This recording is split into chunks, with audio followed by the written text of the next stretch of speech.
I guess I had it all wrong. So focused on me that I couldn't see what's actually going on. Spent all of my time to get first in line. Now I realize, don't waste your time, baby, on things that make it hard to love, love, love.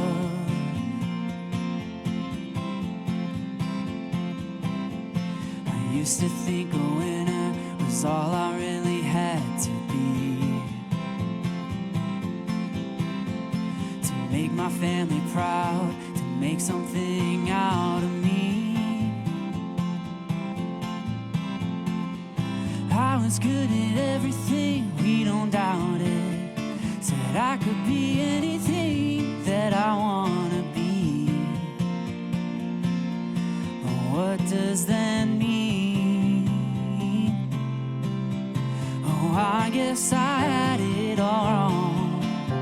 So focused on me that I couldn't see what's actually going on. Spent all of my time to get first in line. Now I realize, don't waste your time, baby, on things that make it hard to love, love, love.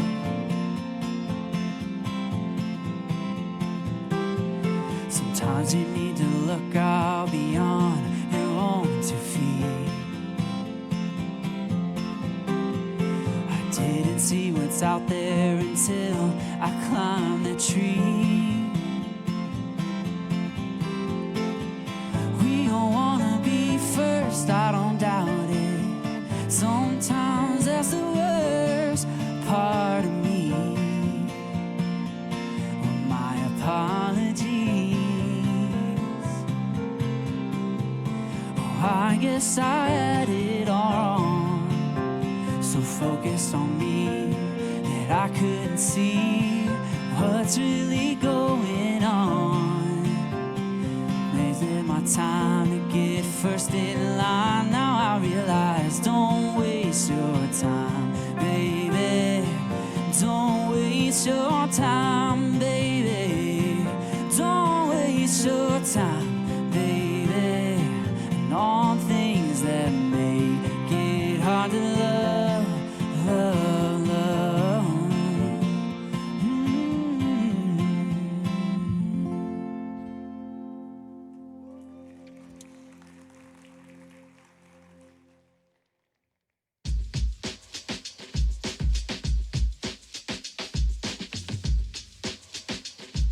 Good morning, everyone. I'm Shauna. I'm one of the teaching pastors here, and welcome to our first week of The Measure of Success.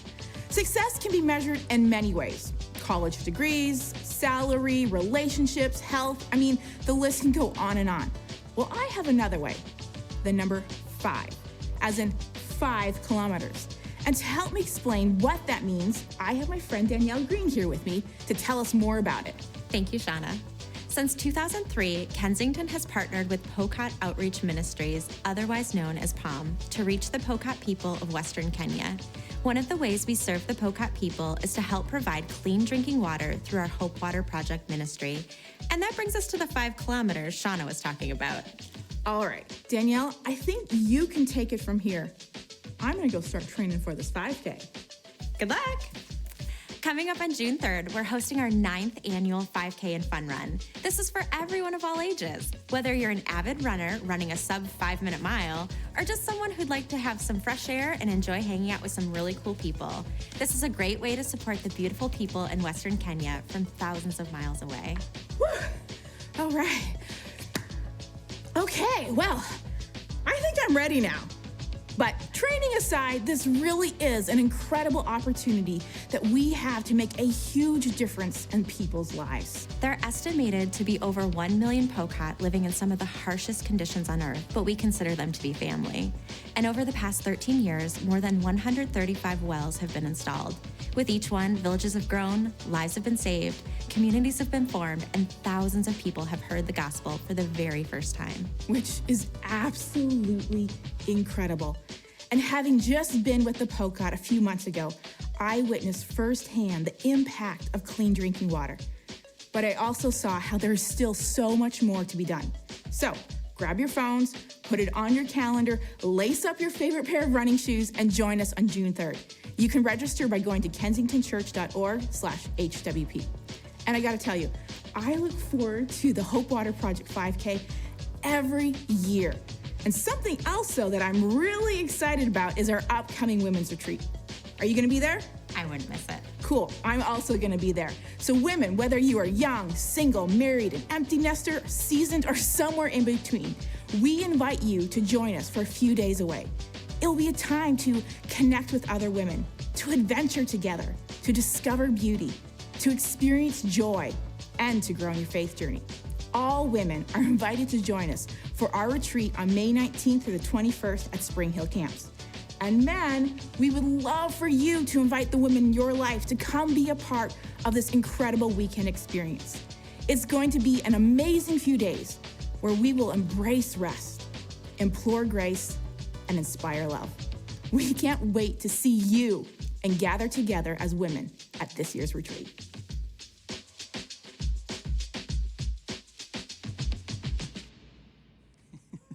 I almost took that guitar out on the way here. Boy, that would have been a way to start today. Well, good morning, everyone. How are you?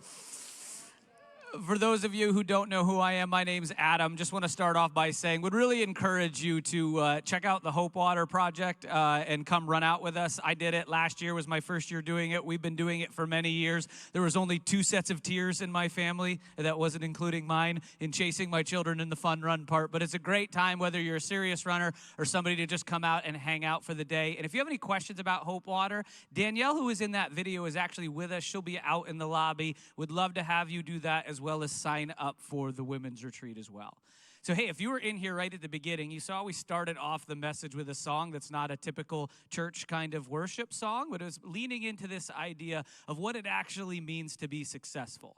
And today we're starting a new series called The Measure of Success. And Shauna, who you saw in the video as well, is actually here to lead through and teach us. Kind of because I think most of us, if we went throughout this room, could have a different approach, and a lot of us would have a different definition of what success is. And we want to look at that today, is how it kind of comes at it from the Bible and this really old king named Solomon and the wisdom that he had to give us on the subject. So glad you're here. We've got a pretty interesting visual for the message, so just pumped that you would be here with us today for that. Now, if you were here last week, we had a great Sunday. We had baptisms, but in the beginning part of the message, we also had a congregational vote to affirm Brian Mowry as the new senior pastor over all of Kensington. And for those of you that weren't here, you just get in a little bit of the details. We had an overwhelming majority of the people that affirmed him. We had 99%, almost 99% of the people do that. And we reached out to Brian, and he said yes. So Brian and his family will be coming to Kensington sometime towards the end of the summer.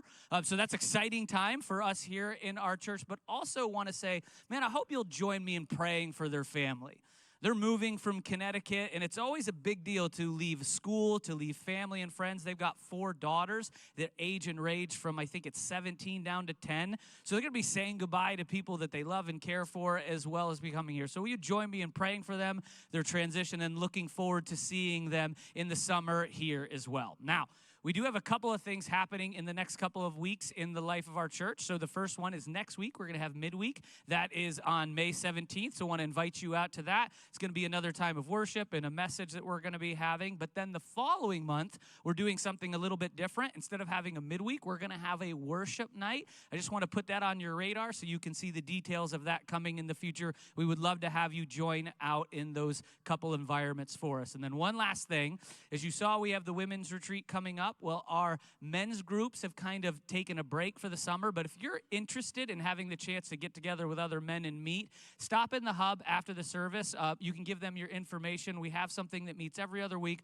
Would love to encourage you to be able to jump in with them and be a part of that if you are so interested as well. If you have any specific questions, find Jim Henkel. If you don't know who he is, grab me or one of our staff. We'd love to introduce you or point you out to him. Now, I said a lot. If you have any questions about any of that after the service, stop out in the hub afterwards. We have some people there in bright orange shirts, as you can see kind of throughout our room. They would love to meet you, answer any questions, or get your information if you need to hear from one of us. And if you're a guest, man, this is your first, second, third time here, and we've never been able to interact with you, we would love the chance to do that. And then we've got a little something just to say thank you for being here with us today. So, as you came in, you probably got a name tag to put your name on it. We had a question for you. In your shopping pursuing, are you more of an online shopper? Are you a Facebook marketplace? Do you like to go old school yard sales, or do you like things new? So why don't everybody go ahead, stand up, greet your neighbor, and maybe have a quick conversation about how it is that you like to shop.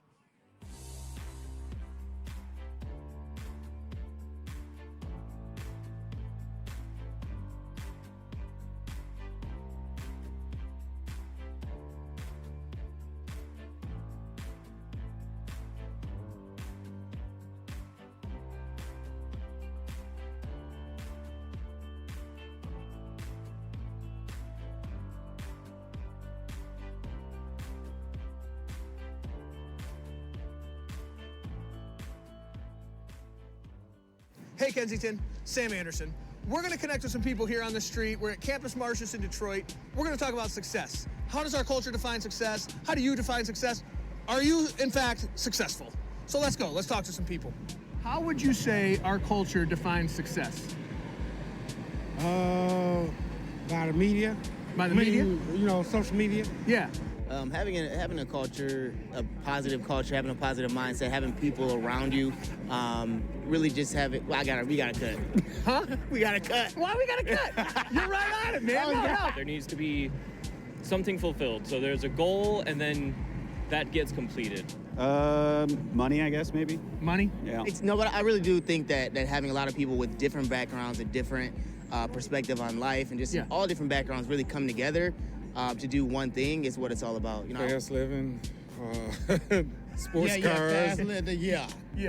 You know, the living a life like a rock star. Accomplishments and materialistic things, if we're being honest. Yeah. I would say status. Status? Yes. Okay, what do you mean by status? How far you get, maybe it'd be degrees or within a workplace, like titles. Okay, how would you define success? Not having to think about money. Okay, like you have so much of it? No. Just like, you know, like I don't have to worry about like either like rent or mortgage or any of that kind of stuff, and just like, I don't know, just like less stress, less worry. I'm working hard. Okay. Grinding. So I define success, there's a number of things. It could be financially. Obviously, money is always a good thing to have. Yeah. But just setting goals through life and hitting those goals. For me, it's impact. Okay. And the things that I'm doing, how they impact the community that I live in. Yeah. And how, you know, the people around me perceive me. Family. Okay. Family. I like Family. Family support, being Right. supported by the family. Yeah. Actually having a firm foundation. Yeah. You know, being able to actually standing on your own. Yeah. You know, not relying on individuals. You know, life of happiness, so whatever that might look like, whether it be experiences, sometimes it's financial, but getting to a place where it's like I want to comfortably do the things, see the things. Giving back, I would say, is a part of it too. Would you consider yourself successful? Yeah, I suppose. Okay, why? I get to do basically, I'm comfortable with what I'm doing. Yes. Yes. Yeah. Okay, right on. I love it. Yeah. Would you guys consider yourselves successful? Yes. Yes. Yes. Okay. Getting there. Getting there, on the way. Yep. On the journey. Yep. Perfect. Thanks, dude. Cool. That's it. Appreciate you. Yep.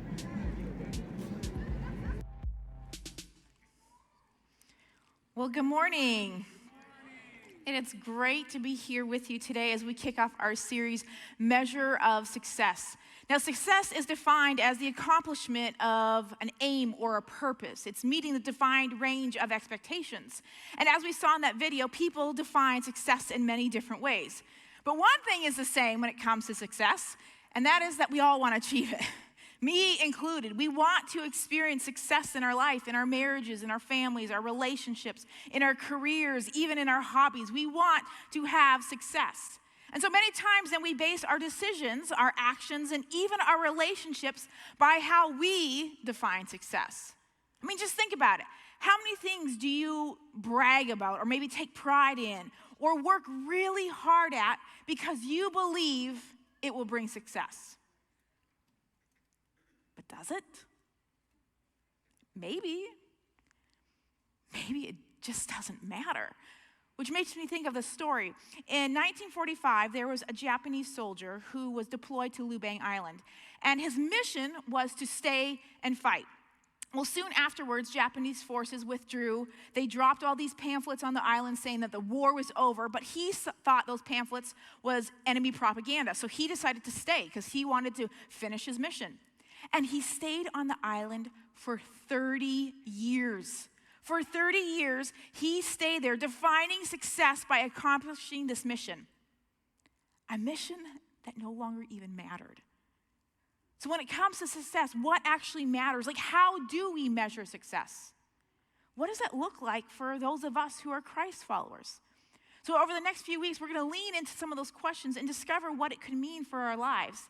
And today, we're going to navigate measuring success and measuring success with tomorrow in mind. And so as we jump into this, I just want to take a moment to pray and to really to ask God to speak to our hearts today. Would you join me? God, I just thank you so much for this day. I thank you for every person that is here in the auditorium or watching online. And I just pray that, God, that you would move in our hearts today, that you would open it up, that we would hear you speak to us. And as we take time to just even reflect on our own lives and see the areas that maybe we've been pursuing success, that we would see it through your lens today, God, that we would see that maybe there's a different way to view it and what it looks like to view it through your eyes and the purposes that you have that maybe have nothing to do with the temporary, but with the eternity, God. And so we give these things to you in your name. Amen.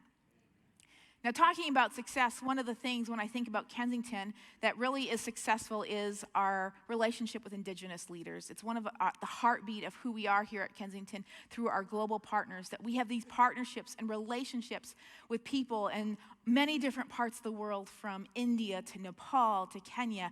We even had a team just return this last week from Nepal.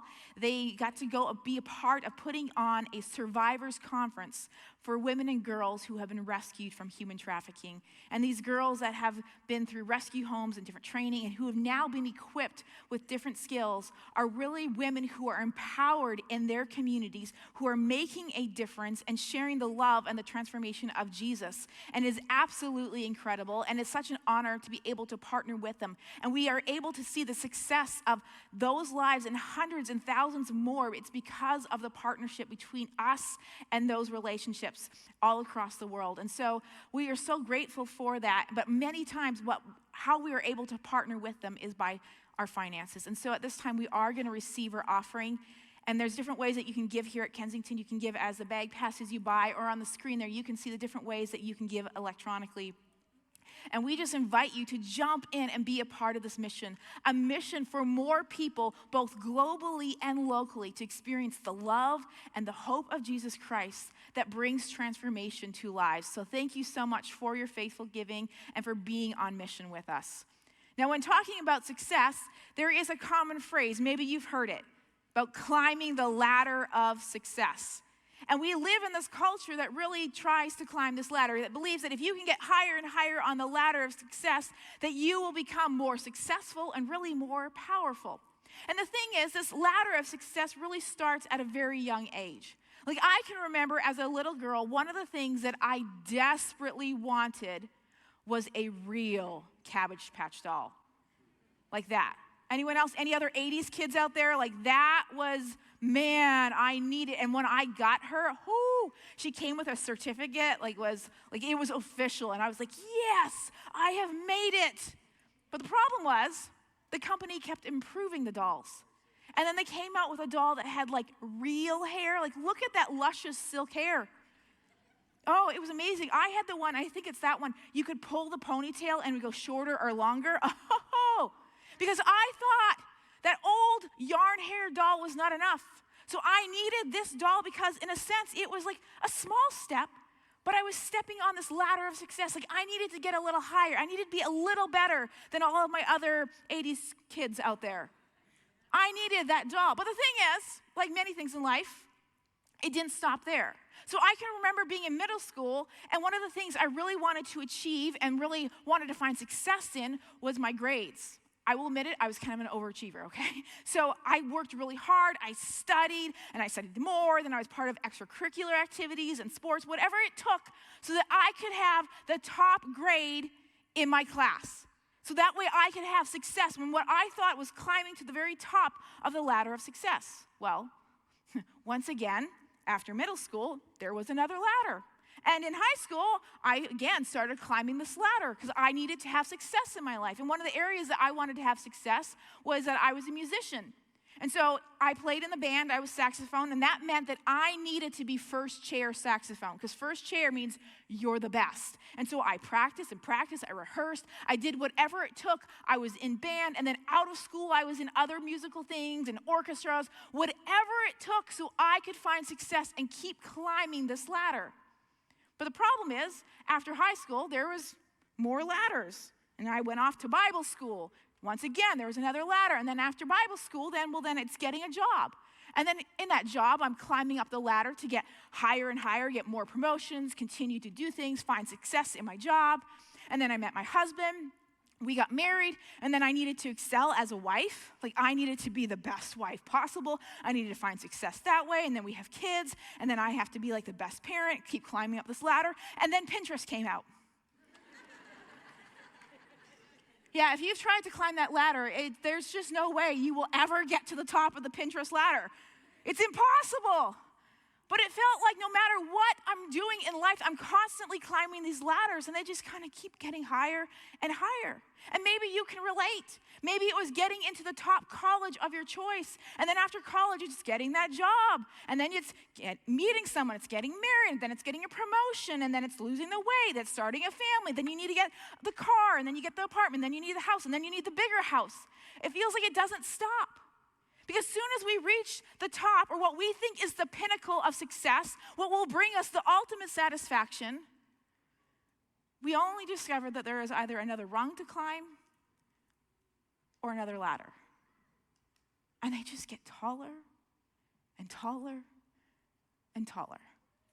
And the thing is, it's not that we keep climbing these ladders, but it's the fact that we actually have more than one ladder in our life at once. That we have multiple ladders going on. So we might have a ladder for maybe your family, for relationships. You might have a career ladder. Maybe there's a money ladder. Maybe there's even a spiritual ladder. And because we have multiple ladders, it can kind of get a little messy sometimes. So maybe you're on the career ladder and you're climbing it and you're doing really good. You're like, oh yeah, I got the promotion. You keep climbing. You're like going up. You're like, this is it. But maybe the family ladder ain't doing so hot. You feel like you're on the bottom rung. Or maybe you've tried climbing a certain ladder and it went okay, or then it felt like you more like fell off the ladder, or maybe sometimes it even feels like you get knocked off the ladder. And that can leave us feeling quite weary, overwhelmed, anxious, stressed, exhausted. So does that mean that we shouldn't pursue success? I mean, is it really attainable? Or is there a different way for us to measure success?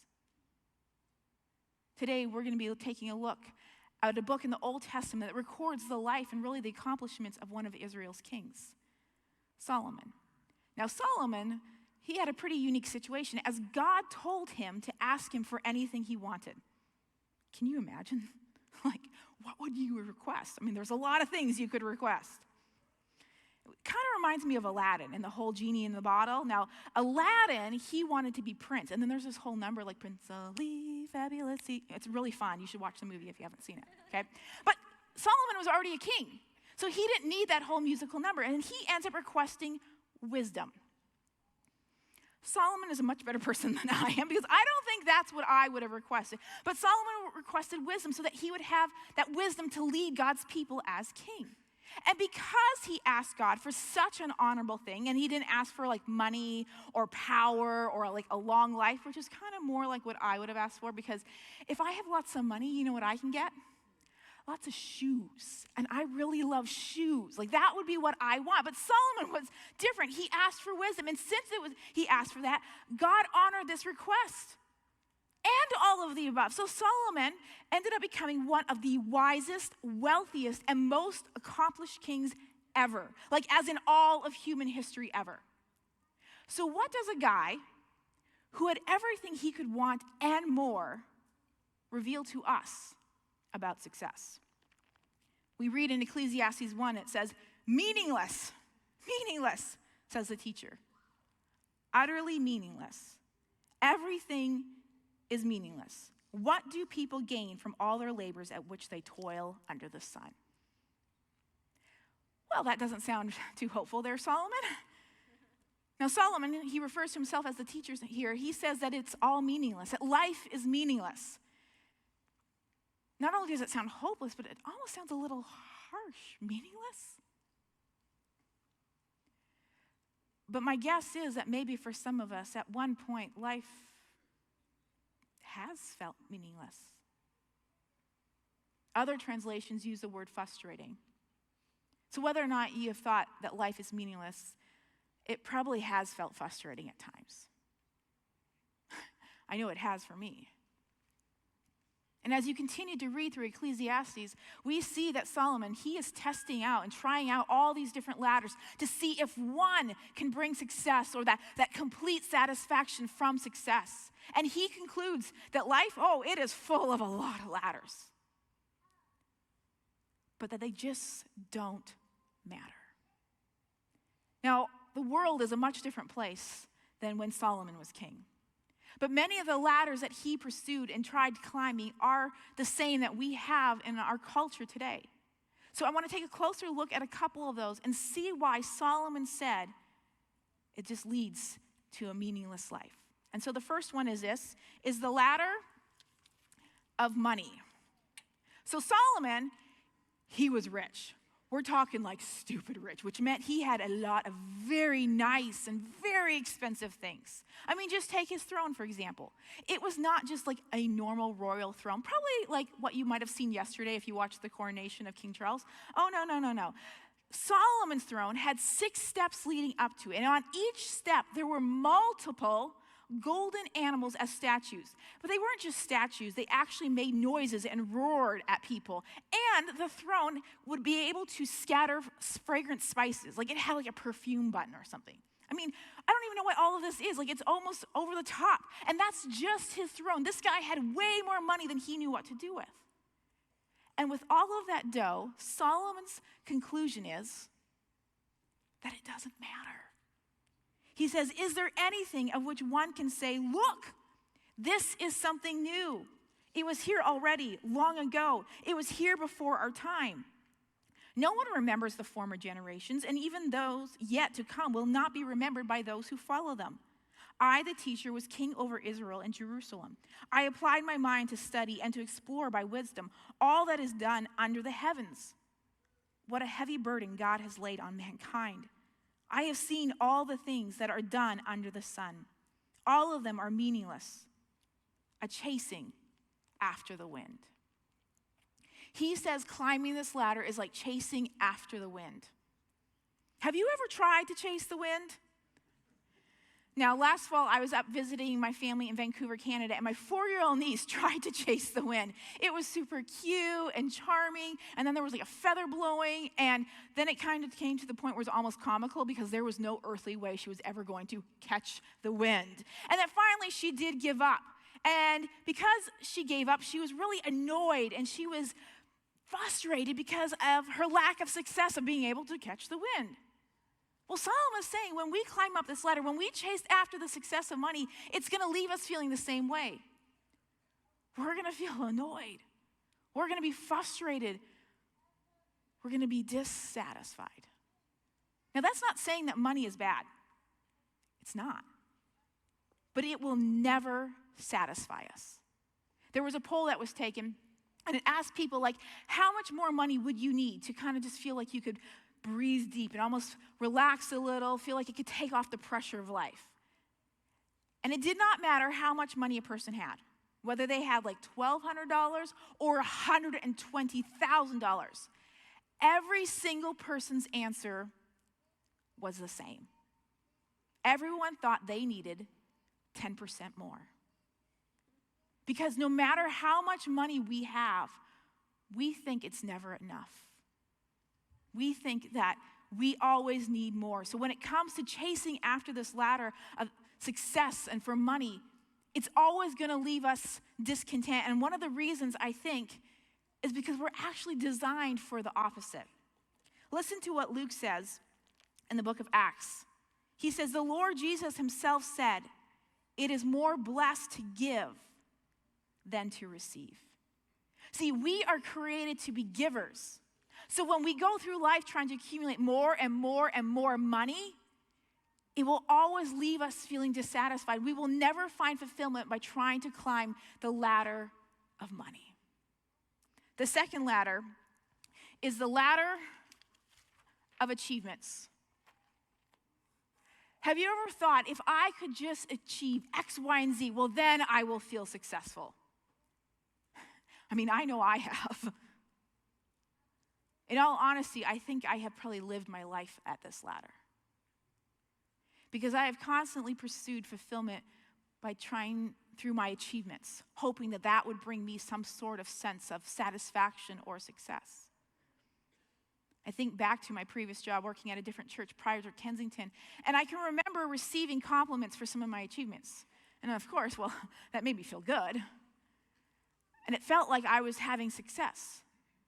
And so because of that, anytime another opportunity, another event, a project came along, I always said yes.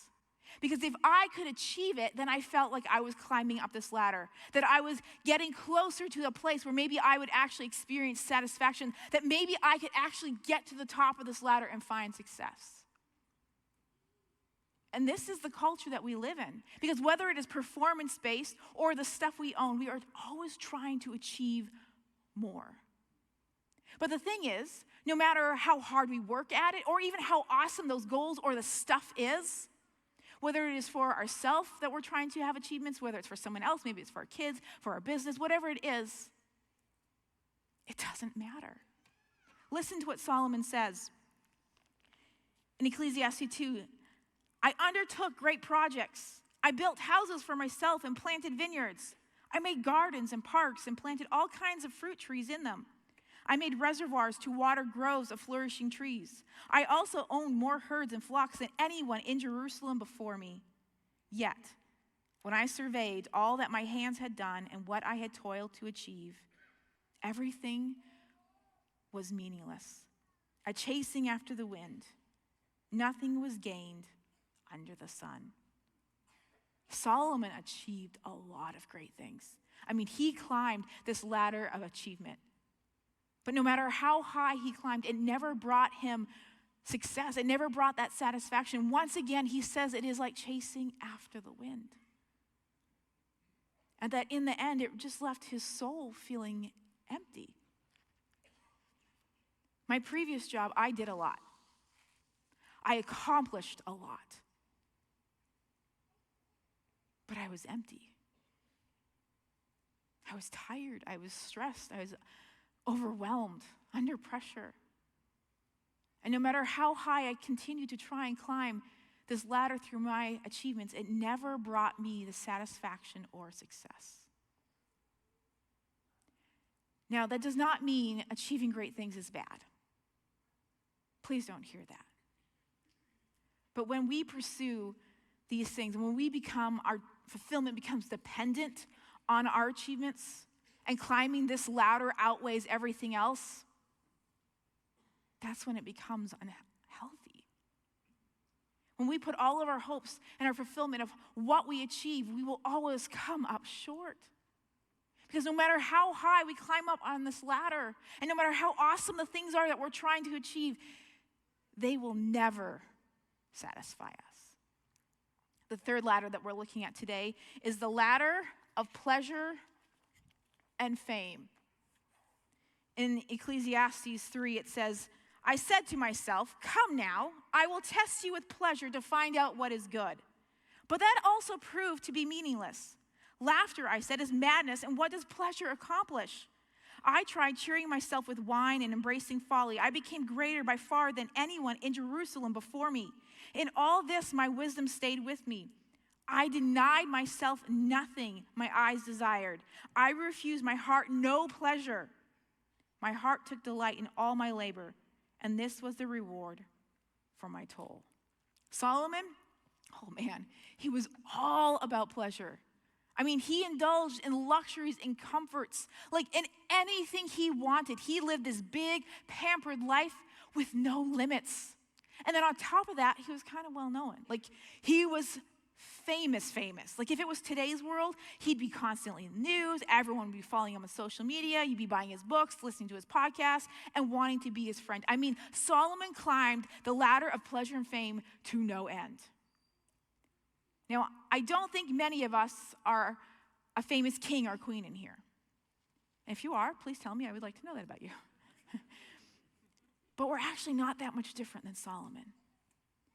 Because some of us think that enough pleasure and fun will help us get to the top of this ladder to achieve some sort of success. Some of us think if we can entertain or indulge ourselves in things or people, devices, substances, or more, that we will find success. Some of us think that if we just keep going along and if we can get some attention or we can get noticed or affirmed by someone else, then we will find success. So we keep climbing this ladder in hopes that maybe if I get noticed at work or I get one more like or one more follower on social media, that I will finally find that fulfillment. But Solomon said it's all meaningless. We jump back to Ecclesiastes 1. He said, "What do people gain from all their labors at which they toil under the sun?" What do we gain? What do we gain when we climb these ladders? We feel empty, dissatisfied, anxious, angry, envious, overwhelmed, exhausted. Author and pastor Francis Chan says, "If we only live for what is under the sun, then we will never feel a truly satisfying level of success in life."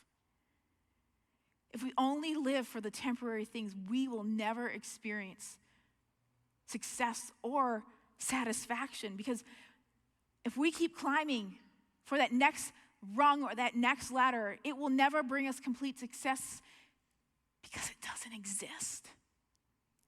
So when we try and we live our life in hopes of finding that, we're actually living for something that's not attainable.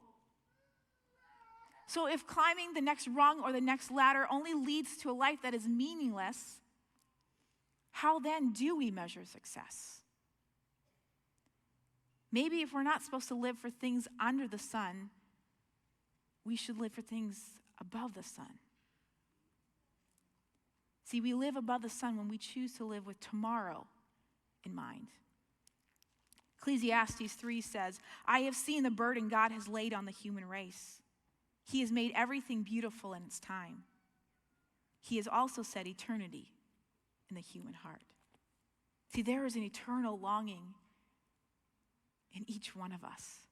And nothing, I mean nothing under the sun will ever satisfy that longing. As we continue to try and climb these ladders, it will never be enough. They'll never find success or satisfaction because we have been created with eternity in our hearts. So how do we then live where eternity is our focus? Like, how do we live where we're intentional and we have purpose? How do we live beyond the temporary, where we're not focused and consumed with money, our achievements, our pleasure and fame? How do we do that? Hebrews 12 says, "We do this by keeping our eyes on Jesus, the champion who initiates and perfects our faith.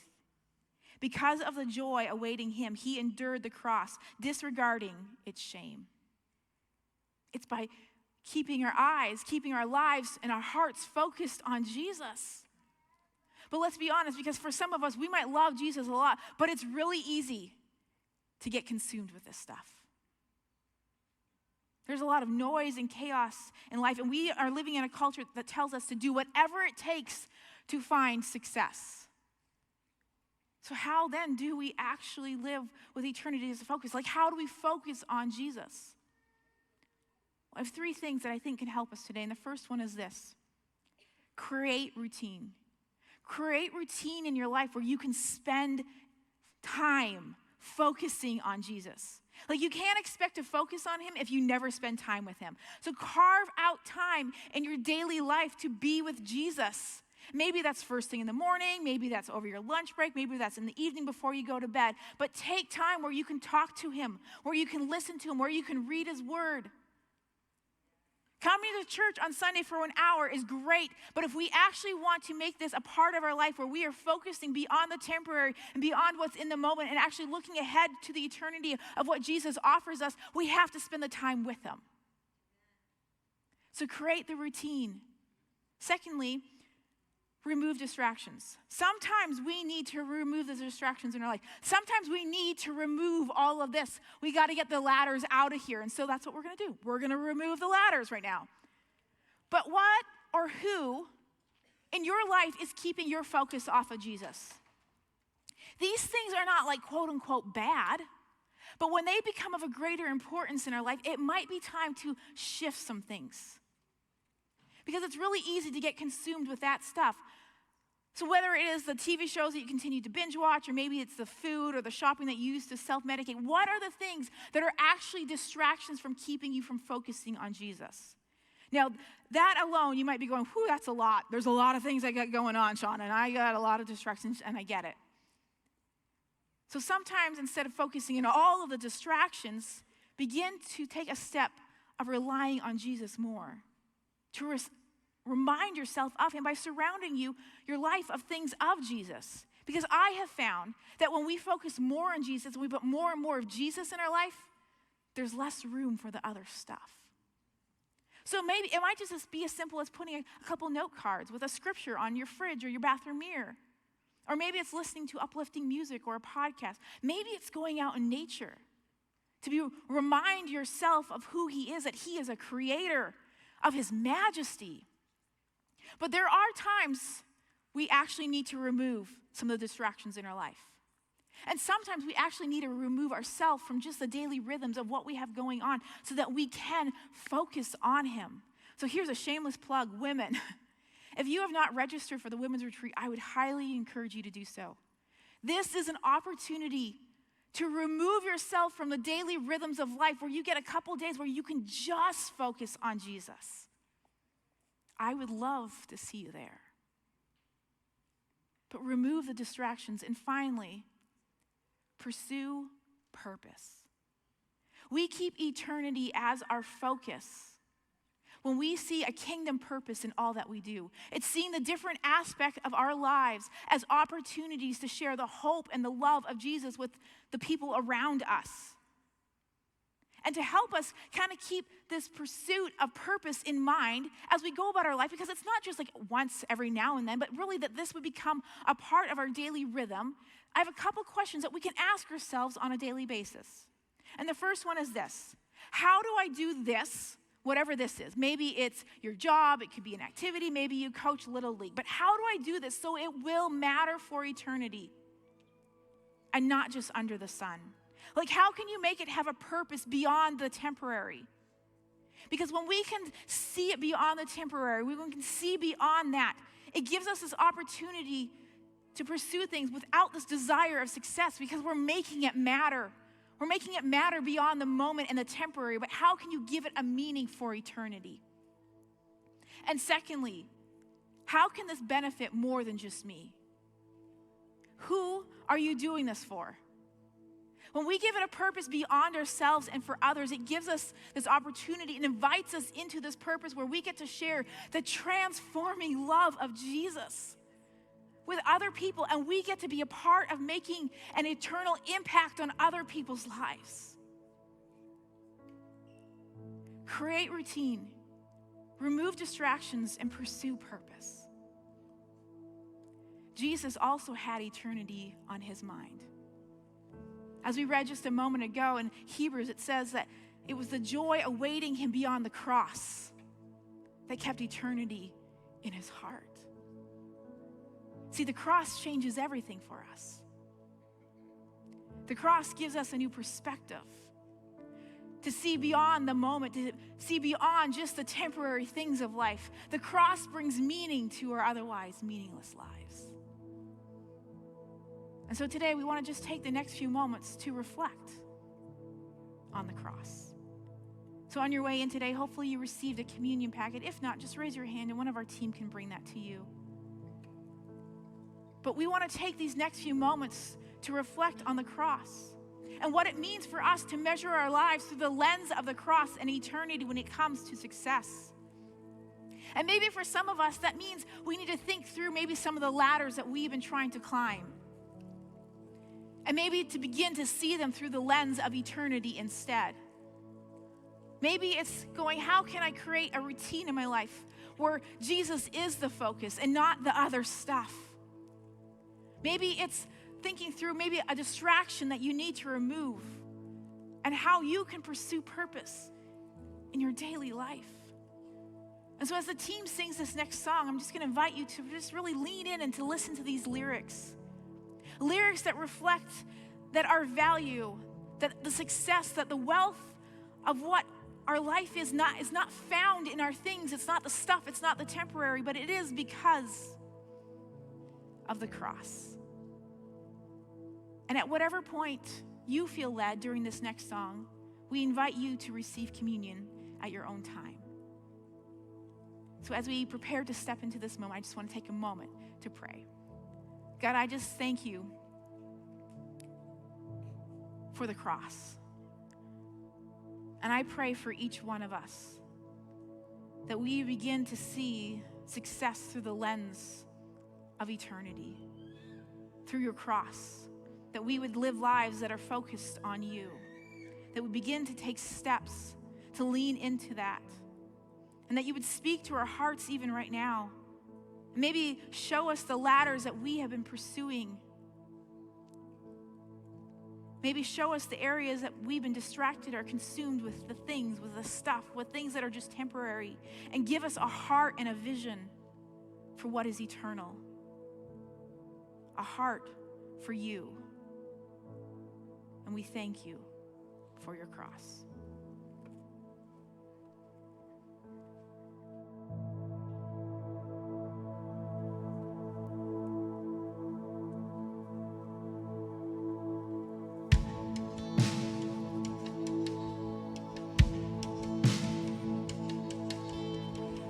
There is a hill I cherish,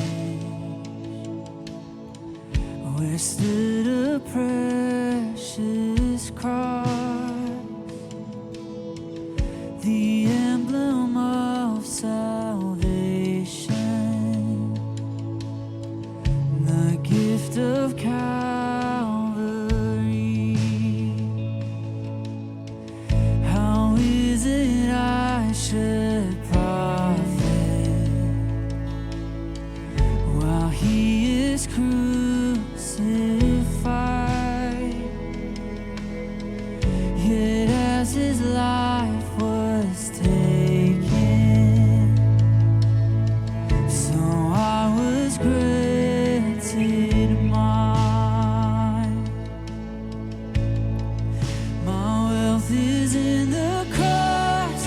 There's nothing more I want than just to know his love. My heart is set on Christ, and I will count all else as lost.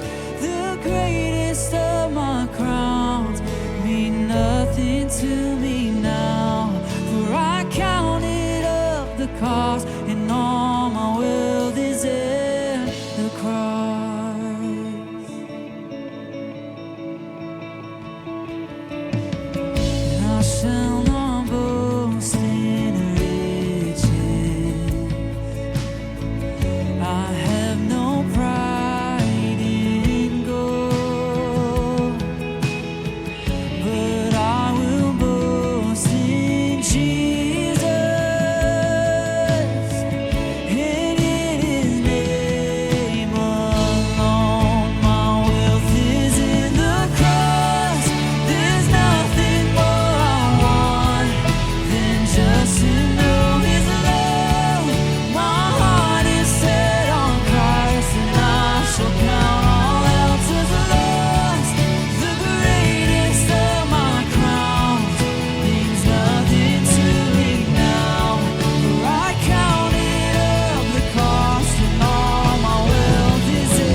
Let this be my confession. My wealth is in the cross. Yeah, my wealth is in the cross. There's nothing else I want than just to know His love.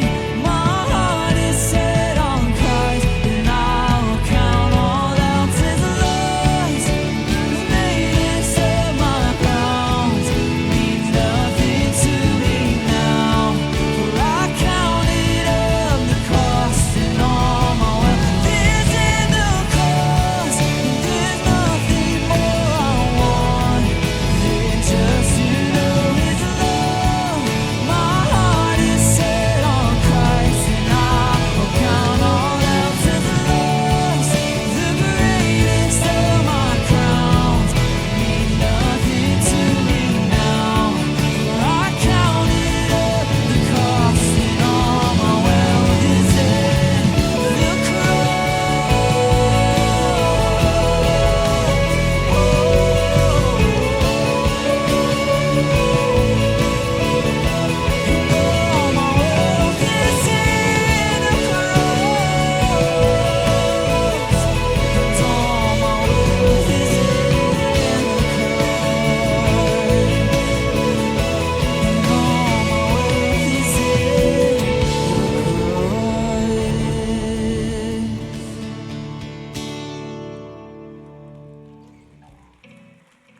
Oh God, in this moment of worship and communion, as we take these elements, Jesus, I pray that it would not be in vain, that it would not just be this activity, this religion, this tradition that we do, God, but it would really be a moment that we truly remember what it is you did for us. As we look at what it might be like for us to not fix our hope and dreams and success on the things of this world, because it will lead us to nothing. But Jesus, as we remember the power of the cross and the eternal consequence that that has for us, where we get new life in you, Jesus, I pray that that's what we would fix our future to. That's what we would anchor ourselves to. So Jesus, I pray in this moment that would be real. That's it, God. That's all I'm asking, that that would be real for each and every one of us. Because we want to let go of this world and we want to cling to you, Jesus. Amen. Well, we have one final song that Tori's going to lead us in called Give Me Jesus. This is actually an older hymn that a lot of you are probably familiar with. We've even done it here at Kensington a few times, but this version by Upper Room is kind of like a modern take on it, but I think it is really beautiful. So in a moment, Tori's actually going to teach us the chorus, so we get to that part of the song, we can all sing it together. But I just want to invite you in this moment, please continue to engage with Jesus however you need to. If you just need to sit in this moment, let these words wash over you, please do that. Commune with God. Invite him into this moment where you can say, God, I want to fix my eyes on the things that matter, on the things that are eternal. Lord, could you help me? But I also want to invite, if you want to, and if it's right for you, would you stand and sing with us as Tori teaches us this chorus?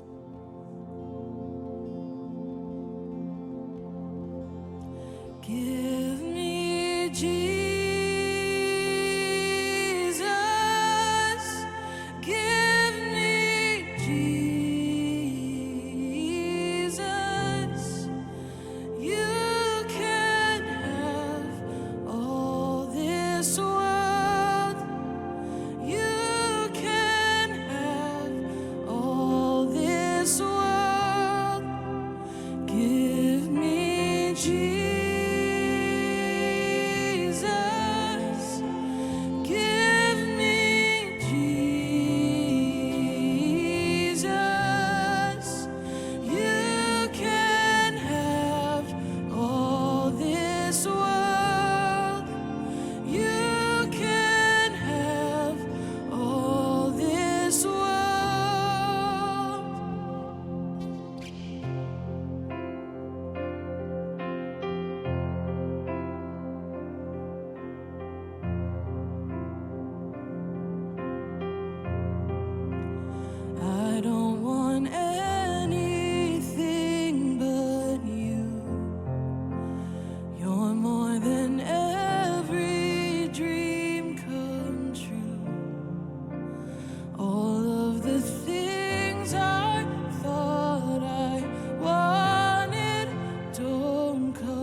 I'm yours and you are mine. Our love is the secret that I find. I'll spend forever in the pleasure I found looking in your eyes. Give me Jesus, give me Jesus. You can have all this world.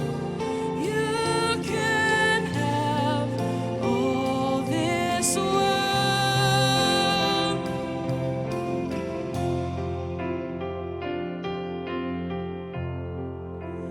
More than silver, more than gold.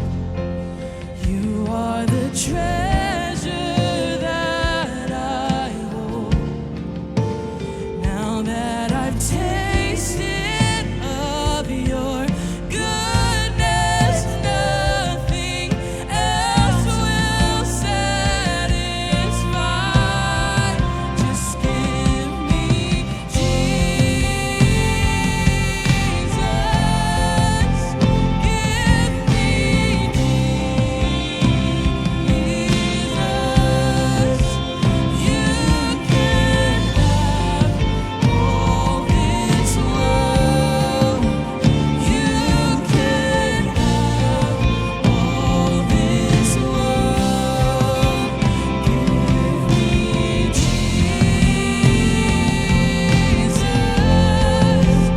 Give me Jesus. You can have all this world. You can have all this world. I just want Jesus. I just want Jesus. I just want Jesus. I just want Jesus. Oh, and I don't want anyone else. I don't need anything else. You are my one thing. You are my one thing. I don't want anyone else. I don't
just love that so much.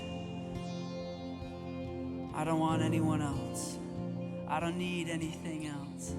You are my one thing. Man, if we can actually sing that and believe it, will we proclaim that in this room, over our lives, and to Jesus? And I can't imagine what's on the other side. Can we sing that again together? I don't want anyone else. I don't need anything else. You are my one thing. Let's lift every voice and sing that together.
When we measure success through the lens of eternity, it invites our hearts into this posture to say, just give me Jesus. Now, I know for some of us, we're at different places in our faith journey, and we've tried a lot of the things that the world has offered us, things that we thought would bring us success, which would hopefully then bring satisfaction. And maybe you're still questioning who this Jesus is and what this is all about. I would just encourage you to lean in, ask questions, but begin a journey of discovering Him. Because the satisfaction that comes through Jesus Christ is a complete satisfaction. It is a wholeness and a fullness that we will never experience in anything else in all of this world. And we are invited to look at our lives through the lens of Christ, through a lens of eternity where we can put aside the things of this world. And my hope for each one of us is that our hearts would then say, just give me Jesus. Because that is the cry of my heart. May everything else go fade away, take it away. I just want Jesus. And so as we go about today and as our week ahead, may that be the focus. Maybe you think about the ladders that maybe you've been climbing, or the areas of your life maybe you need some routine to focus on Jesus, or the distractions that you need to remove, and how you can pursue purpose each day. I want to let you know that our prayer team will be down front, and they're available for you. And if you have any other questions or would like to discover more about Kensington, please stop by the hub. Our team would love to be able to connect with you. But we hope that you go today with a focus of eternity as a measure of success, and that you will join us back here for week 2 next Sunday of Measures of Success. Have a wonderful day.